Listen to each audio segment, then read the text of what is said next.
Hands below the shoulders, above the waist, and a hand coming off, a foot coming up would be a loss. We are not just blindly shoving. That is, you are not going to get skill doing that. You must learn to reach into the other person and feel where they have an issue in their body, whether it's a gap, whether it's a tension, whether it is a breath problem.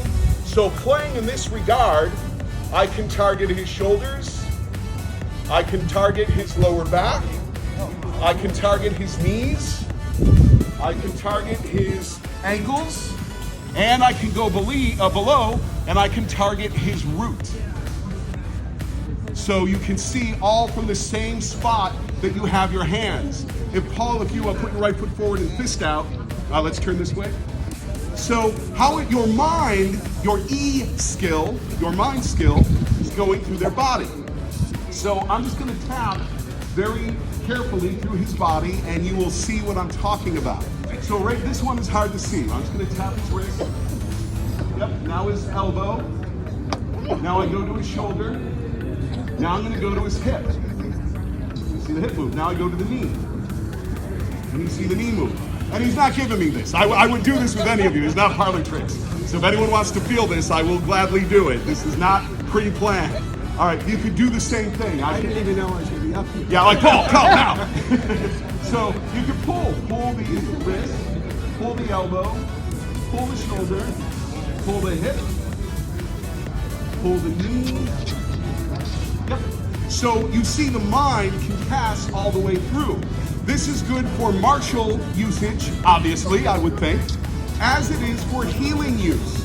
If you're trying to reach into a person's body and you're playing this internal push hands method, and I'm forever feeling in Paul that let's say his shoulder blades are tight. Well, I'm going to be telling him that. And he is going to learn how to loosen them and not have them loose. Yeah, very nice. He's going to have them loose, not just when we're playing push hands or in our Tai Chi class, but hopefully he's going to go through the rest of his day and week and month and life understanding, hey, I got to let go of those shoulder blades. So this method is what you'll see our group doing. We do play the forward stance version, of course. What you then do in the forward stance version is you take all of that Ting, that is your listening skill, your sensitivity, your perception, and you are feeling into them. And I'm going to just be jokingly mean about this, rather than playing a bunch of patty cake out here and having no Ting. The second you have tension, you cannot feel into the other person. So when you're pushing hands in that manner, okay, there's some physicality to that we all need to have, but where is your listening skill? Where is your Ting?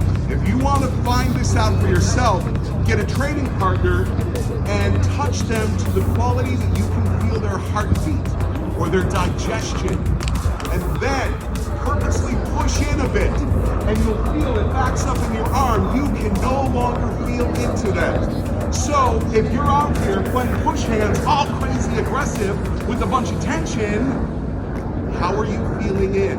What happened to this being an internal skill? So anyway, that's what we do. That's clear internal push hands. Thank you.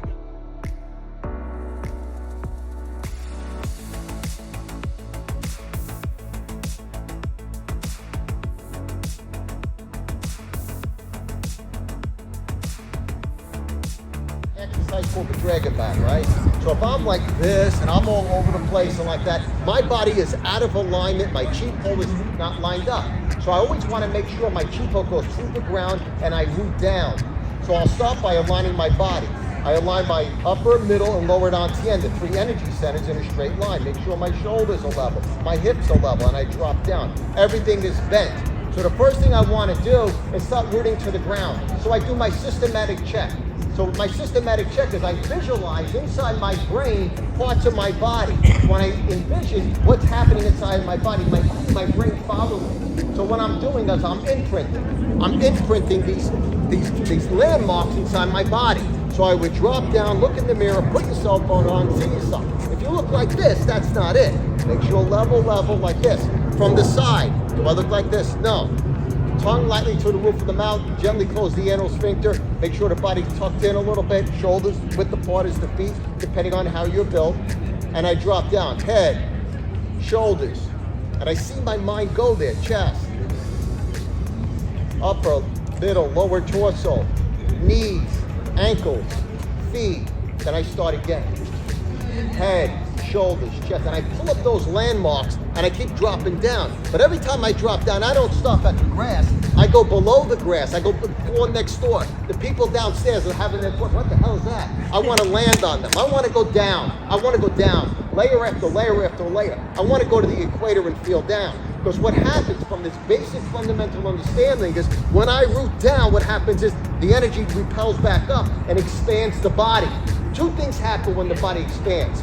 It opens up, there's three bodies: physical body, energy body, spirit body. And that's connected to the upper, middle, lower down to the end. Now, when that energy expands, health-wise, I'm expanding any blockages in those energy matrix.